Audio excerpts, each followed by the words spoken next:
Welcome to Driveway DIY, where we bring the shop to you. Today, we're going to show you how to replace your vehicle's cabin air filter.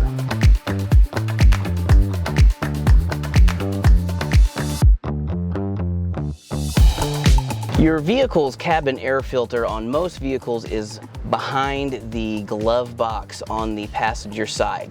Simply open the glove box. Most vehicles have a tab or clip like this one. You just give this a twist. On this vehicle, there are two locks, one on either side. That will let it go down some of the way. Some vehicles, such as this one, have a damper on the glove box, which you squeeze this tab and pull the arm off. You'll notice that there is a little door right here.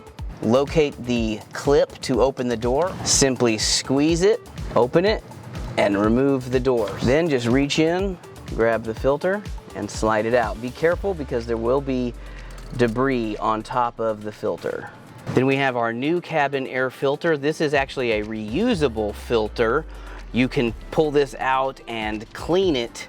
That way you don't always have to buy a new one. This way you can clean your filter more often. We're just gonna load it up into the cavity and slide it in.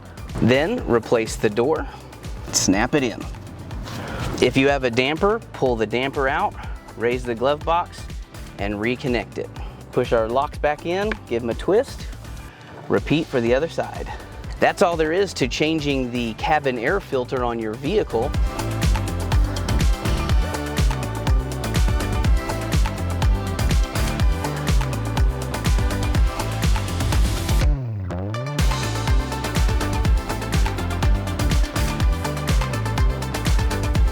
Find all the parts you need to get the job done at ebaymotors.com.